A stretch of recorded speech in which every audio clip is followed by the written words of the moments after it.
Money FM 89.3, best of breakfast. Mind your business, only on Money FM 89.3. Yes, it's that time to mind your business on The Breakfast Show with me, Audrey Seek. And this one is for all of our business owners out there. There's a lot of responsibilities when it comes to running your own company. You have to juggle endless invoices, payroll, keep up with foreign exchange fluctuations, and tax deadlines across jurisdictions. So many spreadsheets and so little time. Now imagine if you had a virtual finance partner, one that never sleeps, speaks multiple languages, and reconciles transactions in just seconds. That's what ccMonet.ai is building, a next-generation financial co-pilot powered by AI. So to find out how ccMonet is rewriting the rules from real-time accounting to AI-powered forecasting, we're pleased to invite on the show Anigo Cao, APAC COO of ccMonet.ai. Anigo, welcome to the show. Hi, thanks for having me, Audrey. It's great to have you on. Thanks so much for joining us. I want to start with some data here. Link Flow Capital found that SMEs in Singapore faced their highest borrowing costs in years, averaging 8.47% last year. What's your take on the current state of SME financing in Southeast Asia? Okay, I think we can take a look at different angles. Definitely nowadays, all the data do not connect together because people are still sending the data via WhatsApps or maybe Excel sheets, even hard copies.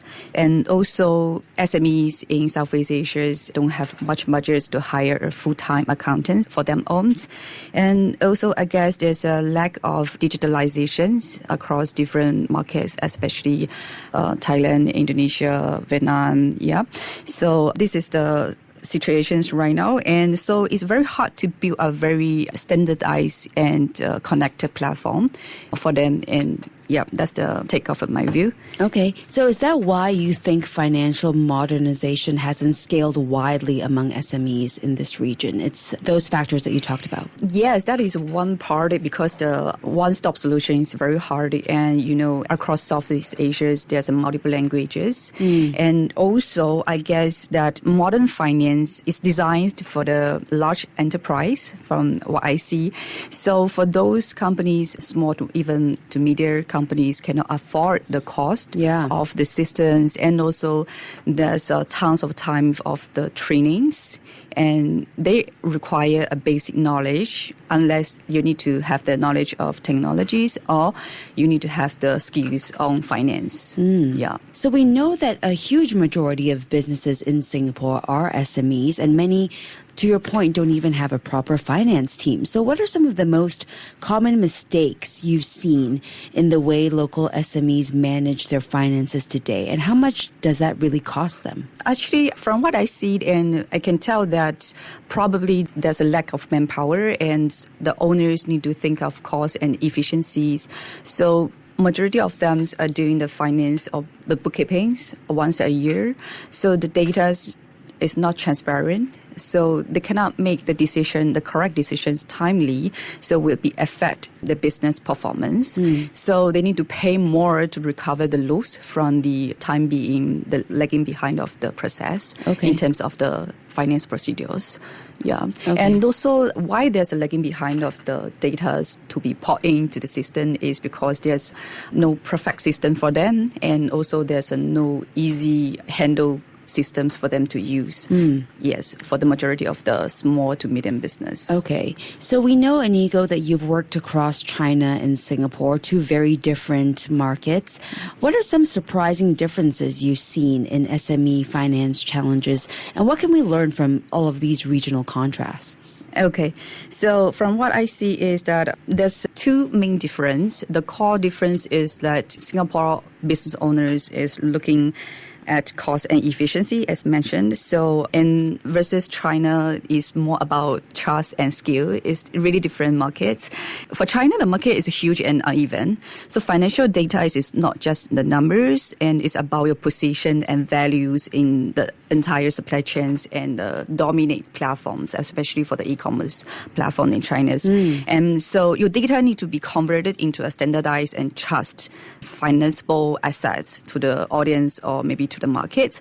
And come back to Singapore, is that I can see that people are actually trying to adopt different softwares to automate their process, but there come with people buying a lot of softwares and become data silos, and also the staff as overwhelmed like to manage so many platforms at one time. Yeah. So I guess the lessons that we learn is that definitely there's a differences between the markets, and there's a no one size fits all playbook in Asia, right? So we need to set the clarities to beat the automations. So people want to see and trust the numbers. So before they let the machine drive. Okay. Yeah, and also Singaporeans is more looking at compliance data. Yes, it's a tax season. I need to file the tax. I need to file the ARs, right?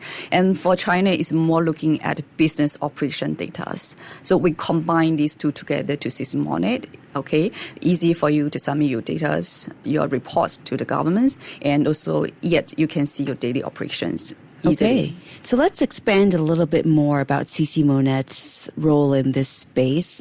Can you tell us how you guys exactly help businesses kind of simplify their financial operations? What makes it so different from the usual accounting software that we can get our hands on? Okay, so I wouldn't call ourselves as a software because we provide a service. So I want to highlight to the audience as well, all the business owners, that nowadays there's a new models which is ccMonet is doing, is called AI plus expert. So at the same time that all the heavy lifting, repetitive jobs was handled by AI, which is ccMonet platform, but yet we do have a real person, real expert accountants who are here to assist you for all those issues that cannot solved by AI, especially for the principal issues, tax plannings, and also other expertise. Okay, Yes. so you're combining AI with actual human experts then? Yes. Okay. And another standout feature is Hi Monet, where business owners can just ask questions like, can I afford to hire someone, and get instant answers? How is this different from other AI chatbots we've seen on the market? Okay, so Hi Monet is one of the key features. I guess this is the proof of how easy to use of the Monet as well. So instead of put out all the reportings from the traditional platforms, and Monet can be your virtual assistant. It's just like instant. You can take instance to your hire assistant beside you, and as per when if you need some data, you can use natural language. There's a term called natural language, which means that you can conversation with Monet, and by asking what's my spendings from last month, and how is my performance this month, and what's the cash runway for the next 3 months. So Monet will instantly reply based on the data that she collected and she processed. Ah, okay. Yeah. So pricing is, of course, always a big question, especially for smaller businesses with tight margins.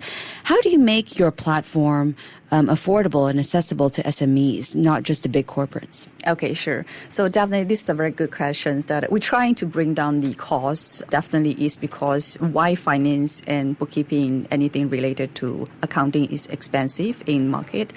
The very first of all is, especially for Singapore, the labor intensive and there's a rental. So the cost is really high for the professional teams.